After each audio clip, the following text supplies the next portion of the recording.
Bismillahirrahmanirrahim. Assalamualaikum warahmatullahi wabarakatuh. Waalaikumsalam warahmatullahi wabarakatuh. Kami dari mahasiswa Unindra ingin kelas RG ingin membahas tentang pembinaan akhlak remaja dan dewasa. Nah, kami ingin menanya nih, bagaimana pentingnya menjaga akhlak dalam ajaran Islam dan apa nilai-nilai utama yang harus diterapkan pada remaja? Baik. Bismillahirrahmanirrahim. Assalamualaikum warahmatullahi wabarakatuh. Waalaikumsalam warahmatullahi wabarakatuh. Alhamdulillah wassalatu wassalamu ala Rasulillah ma'ba'du. Tentang bagaimana cara kita menjaga akhlak dalam ajaran Islam. Tentu yang harus kita ketahui dulu, pertama memahami apa itu akhlak. Akhlak, ada yang namanya akhlak dan ada yang namanya adab. Ini adalah dua hal yang mana memiliki kesamaan tapi berbeda proses. Kalau akhlak adalah moral atau budi pekerti yang baik yang dihasilkan dari proses ibadah. Sedangkan adab itu adalah moral atau budi pekerti yang baik yang dihasilkan dari proses berpendidikan. Oleh karenanya, bagaimana caranya kita menjaga akhlak kita dalam ajaran Islam? Tentunya salah satunya dengan menjaga ibadah kita. Salah satunya yaitu sholat. Karena inna sholata tanha anil fahsya'i wal munkar. Sholat itu mencegah dari perbuatan fahsya dan perbuatan kemunkaran. Apa itu fahsya? Fahsya adalah perbuatan buruk yang berhubungan dengan sebuah konotasinya seks atau alat kelamin. Kalau munkar, perbuatan buruk yang dihasilkan dari selain fahsya tadi. Oleh karenanya, salah satunya kita untuk menjaga akhlak kita dalam ajaran Islam adalah dengan cara menjaga ibadah kita. Salah satunya yaitu. Yang kedua tentunya juga kita harus mendapatkan atau memperoleh pergaulan yang baik dalam keseharian kita. Karena khairul ashabi man yadulluka 'alal khair. Teman yang baik itu adalah teman yang menunjukkan pada jalan kebaikan. Dan apa nilai-nilai utama yang harus diterapkan remaja? Pertama, nilai yang harus diterapkan ialah salah satunya uswatun hasanah yang dicontohkan oleh Rasulullah. Innama bu'istu liutammima makarimal akhlak. Bahwasanya Rasul ini diutus ke dunia ini untuk menyempurnakan akhlak para manusia. Oleh karenanya yang pertama, yang nilai utama yang harus kita terapkan yaitu menerapkan atau mencontoh perilaku dari Rasulullah Shallallahu Alaihi Wasallam. Itu sekiranya yang bisa kita pahami dengan menjaga akhlak dalam ajaran Islam dan juga nilai-nilai utama yang harus diterapkan dalam keseharian kita. Sekarang ini kayak banyak anak-anak muda gitu yang Ustadz tahu lah pada pergaulannya pada nggak bener. Kayak bagaimana cara menanganinya nih? Kalau untuk menanganinya pasti kita lihat permasalahannya dulu gitu. Permasalahannya seperti apakah memang ringan, sedang atau berat gitu. Jadi kita nggak bisa memukul rata. Ini masalahnya misalnya contoh anak ini kita ambil kasus ngerokok. Ini anak masih SMP ngerokok nih. Apakah memang kasus tersebut terhitung berat atau terhitung ringan ya? Kita ambil dulu lihat dulu kasusnya. Kalau memang itu anak rokoknya memang sudah masuk dalam kategori kasus berat, dalam artian ini anak sudah menjadi pecandu berat. Oleh karenanya harus diambil tindakan yang memang harus menjerahkan anak tersebut. Tapi kalau misalnya contohnya anak ini punya kelakuan yang memang permasalahannya ringan, contoh anak tidur di kelas gitu, seumpama seperti itu kan nggak mungkin anak yang tidur di kelas hukumannya sama dengan anak yang ngerokok. Jadi kita harus lihat terlebih dahulu bagaimana permasalahannya, apakah memang itu kasusnya beratkah, ringan ataukah memang sedang itu. Jadi kita ambil keputusan, tidak gegabah, tidak terburu-buru, mencari permasalahan tersebut dan juga solusi yang terbaik untuk anak tersebut. Sekarang lanjut ke pertanyaan 2. Bagaimana cara menerapkan nilai-nilai seperti sabar, tawakal, dan syukur dalam kehidupan sehari-hari dalam remaja muslim? Nah, ini cakep nih. Sabar, tawakal, syukur. Ini kalau ada kalimat sabar, ada tawakal, ada syukur. Ini yang harus kita kita terapkan sehari-hari ini. Sabar itu dikatakan dalam kitab Kasyifatus Saja, wa huwa habasun nafsi 'alal masyaqi wa 'anil jazai. Sabar itu tahannya diri untuk mengatasi kesulitan dan dari meredakan kegelisahan. Nah, sabar ini kita harus pahami juga. Sabar ini bukan berarti bahwasanya kita hanya diam saja gitu. Tapi sabar pun juga perlu ada yang namanya tindakan. Nah, untuk yang namanya tawakal. Apa sih tawakal itu? Tawakal huwa siqatul qalbi bil wakili al-haqqi ta'ala bihaisu yaskunu 'anil ittirabi 'inda ta'azzuri al-asbabi siqatun bi musabbabil asbab. Tawakal ini itu percayanya hati kepada zat pengayom. Jadi yang dikatakan tawakal ini maknanya kita menyerahkan urusan kita kepada Allah Subhanahu wa taala dalam salah satunya yaitu hasil dari apa yang sudah kita kerjakan. Jadi kita proses ikhtiar, hasilnya kita serahkan kepada Allah Subhanahu wa taala. Nah, kalau untuk syukur ini sebenarnya dengan sabar nih biasanya bergandengan nih. Sabar dan syukur dia bergandengan. Kalau sabar tadi Allah punya firman bahwasanya sabar ini dikaitkan dengan pujian, fasbir sabran jamila. Bersabarlah maka sabar itu akan indah gitu. Atau innallaha ma'as sabirin, sesungguhnya Allah bersama orang-orang yang sabar. Tapi kalau untuk syukur ini Allah berikan ayat yang mana ayatnya ini enggak hanya sebuah pujian tapi sebuah peringatan. Wa izda'azzana rabbukum la in syakartum la azidannakum wa la in kafartum inna azabi lasyadid. Syukur ini menjadi peringatan buat kita. Salah satunya bahwasanya kalau kita bersyukur kepada Allah, Allah akan tambah nikmatnya. Tapi kalau kita kufur kepada Allah, maka azab Allah sangatlah pedih. Nah, syukur ini juga salah satu sikap sosialisasi dalam kehidupan kita. Yang mana dalam hadis man lam yashkurin nas lam yashkurillah. Siapa orang yang dia nggak mau terima kasih sama manusia, nggak mau bersyukur sama manusia, maknanya juga dia nggak mau terima kasih, nggak bersyukur sama Allah Ta'ala. Nah, oleh karena syukur ini juga termasuk dalam kategori sikap kita dalam bersosialisasi dalam kehidupan sehari-hari. Nah, bagaimana cara menerapkannya? Cara menerapkannya satu, sabar ini bisa terlihat ketika kita dalam mendapatkan cobaan. Mampukah kita menahan cobaan tersebut? Sabarkah kita dalam menahannya? Dan maukah kita tetap mengingat Allah Subhanahu wa taala? Dan ada juga sabar ketika kita mendapatkan nikmat dari Allah Subhanahu wa taala. Ada juga sabar ketika kita dalam kehidupan sehari-hari, terutama dalam menjalankan kehidupan dari mulai bangun tidur hingga sampai tidur lagi. Jadi itu menerapkan sifat sabar dalam kehidupan sehari-hari. Salah satunya yaitu menerapkan sabar ketika kita dapat musibah, dapat nikmat, pun juga harus tetap bersabar kepada Allah. Dan juga sabar ini menjadi kunci dari segala permasalahan kita. Kata Allah, mintalah kepadaku dengan sabar dan sholat gitu. Maka sabar ini juga termasuk salah satu kunci untuk kita mencari solusi dalam permasalahan kita. Nah, menerapkan tawakal bagaimana? Nah, untuk kita bisa menerapkan tawakal ini, bahwasanya kita harus menghilangkan sifat sombong. Karena nggak mungkin orang bisa dia bertawakal kalau dia punya sifat sombong. Karena kalau orang yang sombong ini dia nggak bakal mau menyerahkan dirinya kepada Allah. Sedangkan tawakal itu harus mau menyerahkan dirinya kepada Allah gitu.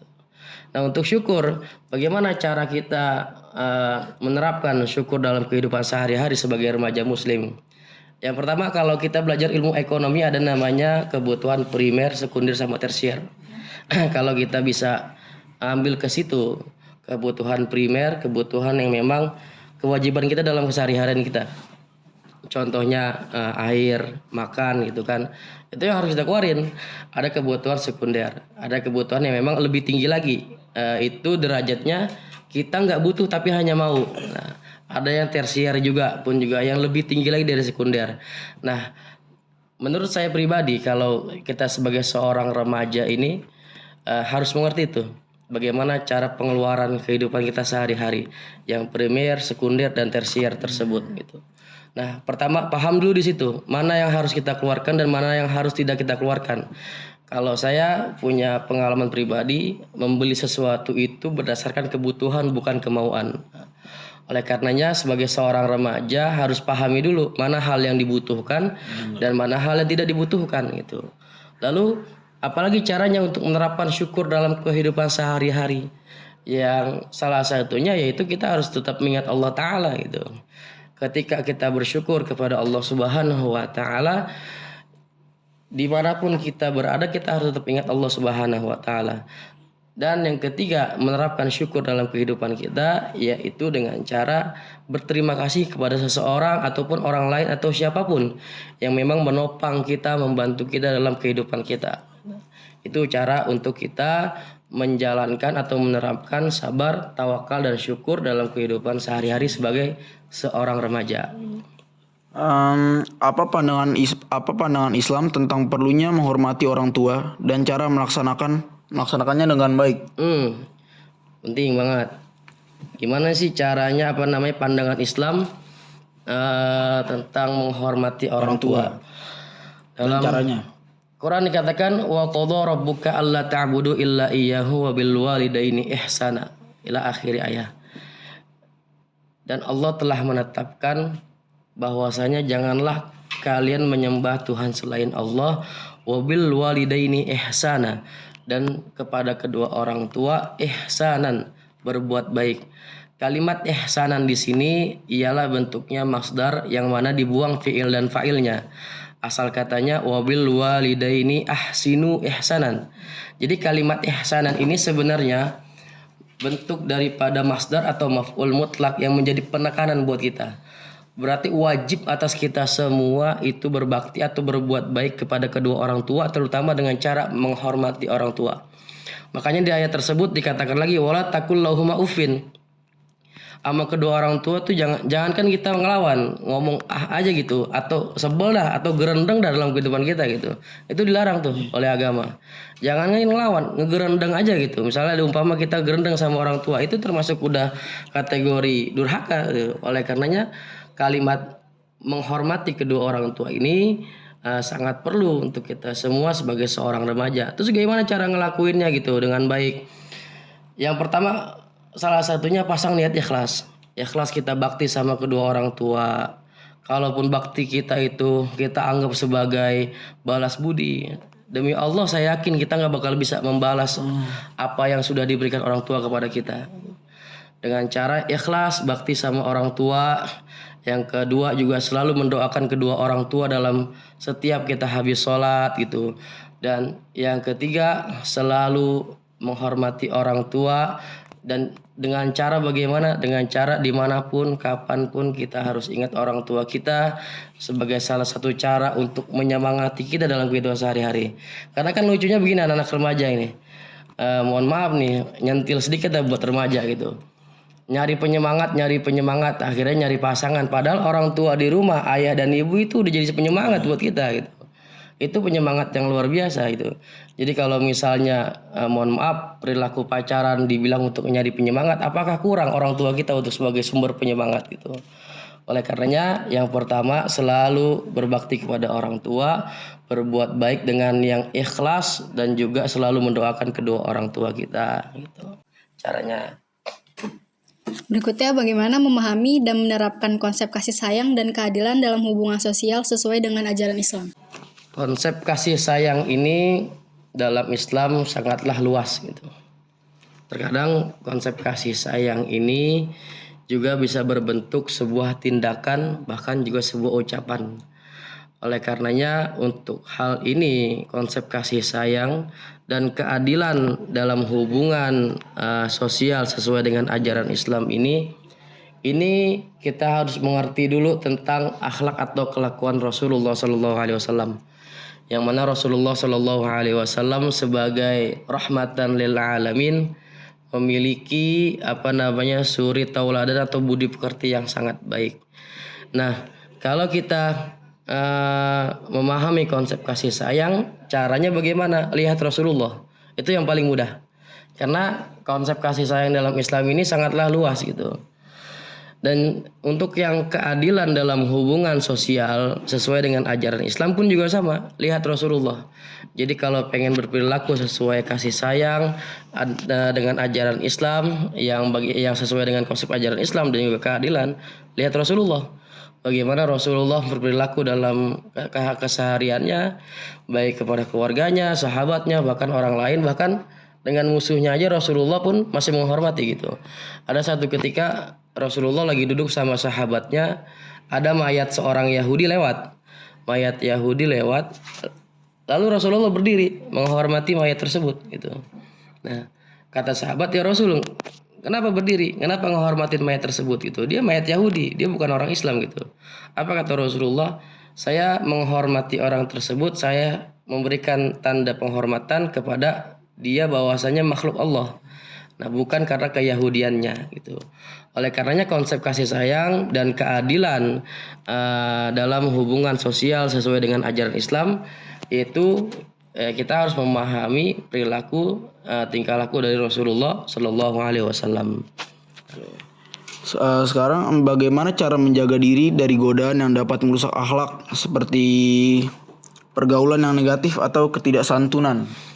Bagaimana sih caranya kita menghindari diri dari godaan gitu? Yang pertama ada kalimat gini dari saya punya guru bilang begini, julu suka dali luka, engkau duduk di mana itu cirinya gitu. Kau duduk sama orang yang tukang mabuk sekalipun nggak mabuk pasti bakal dinilai tukang mabuk.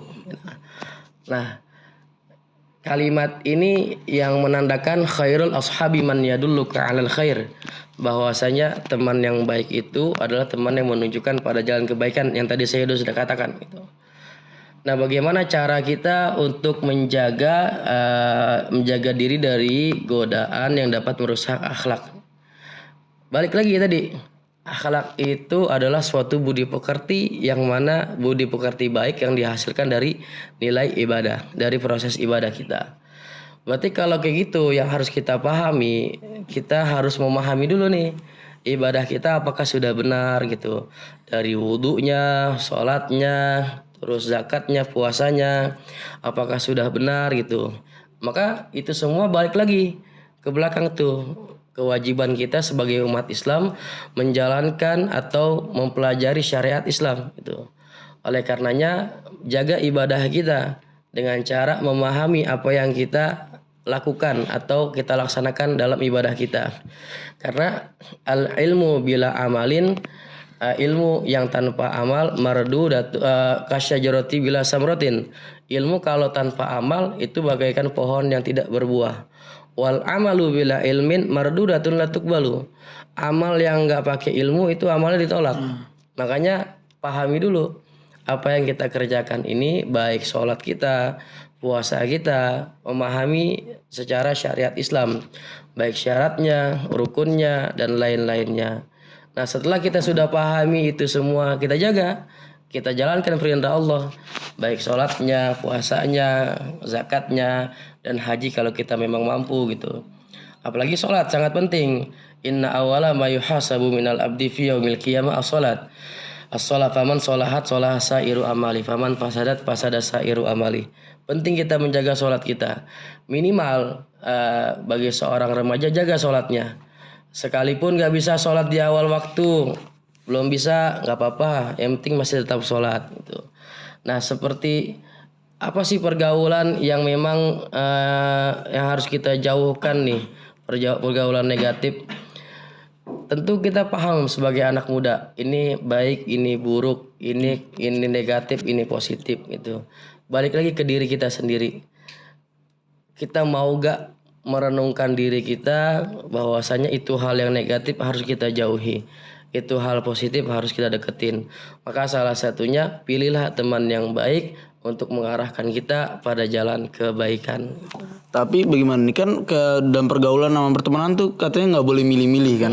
Nah, bagaimana cara kita menanggapi kalau misalnya ada teman-teman yang ya mabok suka begitu tuh harus gimana? Nah, ada kutipan dari Imam Ghazali bilang begini, kalau sama orang yang baik kita deketin tuh, sama orang yang baik, orang yang memang dia kelakuannya benar gitu, itu boleh kita jadiin teman dekat.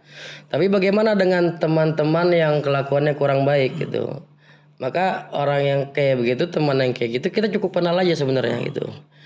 Kita cukup kenal dengan dia, cukup tahu dengan dia, tapi tidak sampai terbawa arus oleh pergaulan dia. Kalau bahasa anak muda sekarang ya cukup tahu aja gitu. Mumpung dia sadar kita main sama dia. Tapi kalau dia lagi mabuk ya kita jangan ikut-ikutan gitu. Karena contohnya kalau misal diambil kasus contohnya mabuk gitu misalnya. Teman kita mabuk, kita temenin, kita dapat dosa juga. Karena orang yang dosa dari alkohol itu nggak cuman orang yang minum, orang yang nemenin, yang jual, yang ngebawa, bahkan yang patungan juga dapat dosa. Oleh karenanya kalau sama temen yang kurang baik gimana caranya? Caranya kita cukup kenal aja, tapi jangan terlalu jauh dekatnya gitu. Tapi untuk teman yang baik ya deketin dah terus gitu, jadiin teman baik gitu. Nah, saran dari saya begini. Saya punya prinsip pribadi yang saya buat berdasarkan pengalaman saya. Kalau kita berteman ini harus punya 3 teman. 1 teman dekat atau teman untuk curhat. Yang kedua teman untuk bergaul. Yang ketiga teman masa depan. Nah, ini pengalaman yang saya dapat dalam hidup saya. Kalau kita punya teman dekat atau teman curhat, itu orangnya jangan sama teman pergaulan kita. Kenapa? Kalau kita musuhan sama dia tahu aib kita. Dia cerita terus tentu. Dia punya kunci atau kartu as kita. Makanya teman curhat sama teman pergaulan atau teman nongkrong ini beda orang nih. Kalau bisa circle-nya pun juga beda, jangan sama gitu. Ini sih ini nggak ada di kitab nih, nggak ada, ini mah pengalaman pribadi saya. Kalau teman curhat itu orangnya jangan sama, circle-nya jangan sama dengan teman tongkrongan. Teman tongkrongan pun juga gitu, jangan ada teman curhat kita di situ. Nanti kalau kita musuhan sama teman tongkrongan kita, nanti dia tahu karena kita juga curhat sama dia tahu tuh aib kita tuh. Nah, yang ketiga kita punya teman masa depan. Teman masa depan ini maksudnya kiasan, bukan berarti pasangan hidup ya. Teman masa depan ini maknanya teman yang memang dia punya sefrekuensi dengan kita untuk masa depan yang lebih baik. Itu contohnya kita punya cita-cita jadi dokter, maka cari pergaulan yang memang pergaulan teman-teman yang mengarahkan pada kedokteran juga gitu. Ya kayak misalnya anak kuliah nih yang pergaulannya contoh anak saya punya yang saya dapetin arsitek gitu. Maka dia tuh punya tuh pergaulan yang klub yang hanya arsitek aja gitu. Oleh karenanya pergaulan itu juga memang penting dalam keseharian kita, terutama remaja-remaja. Karena kalau masa remaja itu nggak bakal terulang lagi gitu. Lan tarji'al ayyamul lati madat, nggak bakal kembali lagi hari yang udah berlalu gitu. Ya berarti pada intinya bukan berarti kita harus memusuhi orang yang buruk ya. Cuman kita jangan ngikutin sifatnya aja. Lagian masih buat anak-anak muda sekarang kayak yang mabuk-mabuk itu nggak ada untungnya juga mabuk. Betul. Udah haram nggak ada untungnya. Yang udah haram nggak ada untungnya, dan juga kalau khamr itu dia dihukumi barang najis gitu. Nah itu kan anak-anak muda sekarang tuh banyak tuh yang kayak dia mabuk alasannya kayak buat lari dari masalahnya gitu. Pelampiasan. Kayak nggak masuk akal aja kalau misalnya dia punya masalah, kenapa harus lari ke situ gitu? Iya. Yeah. Kenapa nggak dia mengelari masalahnya aja? Kenapa dia harus lari ke situ? Gimana tanggapan Ustaz tentang itu? Satu hal yang kayak begitu adalah kebuntuan dari dia dalam berpikir. Ya. Kalau dia mau berpikir, kita nggak pakai hukum agama dah ya. Kita pakai logika atau kehidupan sehari-hari aja gitu yang gampang gitu. Kalau misalnya dia bilang pelampiasan dia dalam kehidupan sehari-harinya dalam permasalahan gitu, nggak selamanya. Kadang kalau kita lihat nih ya, banyak orang kok yang ngelampiasin itu nggak harus dengan mabok, nggak harus dengan ibadah juga. Karena ada juga begitu. Saya punya teman tuh kalau misalnya punya masalah tuh kalau ngelampiasinnya main futsal ya. Jadi masih banyak pelampiasan yang positif. Dan nggak misalnya nggak juga dengan berurusan dengan agama juga gitu. Jadi menurut saya yang pelampiasannya untuk mabuk itu adalah kebuntuan dari dia dalam berpikir gitu. Nah, terus bagaimana kalau bagi ke orangnya, kalau dia tahu itu buruk ya harusnya dia hindarin sebenarnya gitu. Semua balik lagi ke diri masing-masing orang gitu. Karena mungkin anak-anak yang mabuk begitu, yang memakai khamar, barang haram dan segala macamnya, mungkin mereka kalau mau pelampiasan ke dalam agama nggak enak gitu kan, atau mungkin misalnya kurang kurang asik lah gitu kan. sebenarnya banyak pelampiasan yang positif gitu. Contohnya yang tadi saya bilang, ada kok teman saya kalau misalnya dia dalam mumet gitu permasalahannya, pelampiasannya masih positif juga gitu. Nah, Ya sekian dari kelompok kami. Terima kasih Ustadz. sama-sama. Terima kasih. Assalamualaikum warahmatullahi wabarakatuh. Waalaikumsalam warahmatullahi wabarakatuh.